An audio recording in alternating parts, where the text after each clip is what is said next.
வணக்கம் அன்பு நண்பர்கள், நான் உங்கள் அகஸ்டின். இன்னொரு ஆலயம் அறிவோம் நிகழ்ச்சி. இந்த ஆலயம் அப்பர் சுவாமிகளால் பாடப்பட்ட ஒரு திருத்தலம்.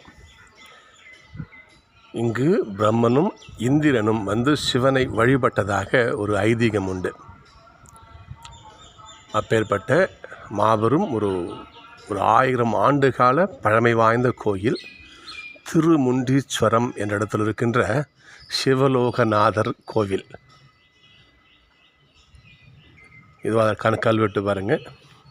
அருள்மிகு சிவலோகநாதர் திருக்கோவில்.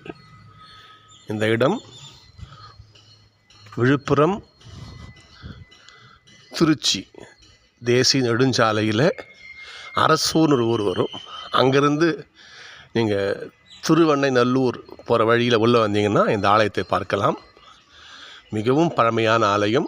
கிட்டத்தட்ட 1000 ஆண்டுகள் பழமைன்னு சொல்கிறாங்க. சோழ காலத்தில் கட்டப்பட்ட மிக அற்புதமான ஒரு ஆலயம். இந்த பேரை பாருங்கள், சிவலோகநாதர் ஆலயம். அற்புதமான தமிழ் பேர் இல்லையா? அற்புதமான கோவில். ஆனால் கோவிலில் யாரும் இல்லை. எப்போ வந்து பார்க்கலாம். வந்து நேராகவே நமக்கு போயிட்டு வழிபடலாம். எந்த ஒரு கட்டணமும் கிடையாது, கூட்டம் கிடையாது. நிம்மதியாக வழிபடுகின்ற ஒரு அற்புதமான ஒரு ஆலயம் சிவலோகநாதர் ஆலயம். வாங்க, வாய்ப்பு கடத்தில் வந்து பாருங்கள். பழங்கால ஆலயத்தை வந்து பார்க்குறது பெருசு. அந்த கட்டிடக்கலையை பார்க்கலாம். இங்கே பாருங்கள், தூணை பார்த்தீங்களா?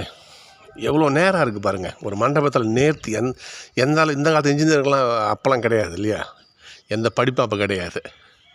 இங்கே பாருங்கள், எப்படி தூண் பாருங்கள். அப்படியே மயிர் இழை கூட அது செதறாது. அந்த நீட்டில் அந்த தூண்களுடைய வடிவமைப்பு பாருங்க பார்ப்போம். அப்படியே அற்புதமான சின்ன கோயில் தான், ரொம்ப பெருசு கிடையாது. மிகச்சிறிய ஆலயம். ஏகப்பட்ட இங்கே தமிழ் கல்வெட்டுக்கள் நிறைய இங்கே இருக்குது. இங்கே வேண்டாம், உள்ளே போய் எடுக்கக்கூடாது, தவறது. நிறைய கல்வெட்டுக்கள் அமைந்திருக்கிறது இங்கே ஆலயத்தில். வளாகத்தில் நம்ம நிற்கிறோம். நம்ம இங்கே சிவலோகநாதர் ஆலயம்